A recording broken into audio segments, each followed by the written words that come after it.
Chỗ nào lỗ à? Ý, chỉ một chọp cát à đó hứa lỗ à? Chỗ đằng kiếm lỗ à? À bên tết à?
Chỗ nào lỗ à?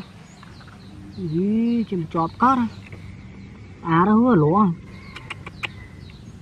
Chỗ đằng kiếm lỗ à? À bên tết à?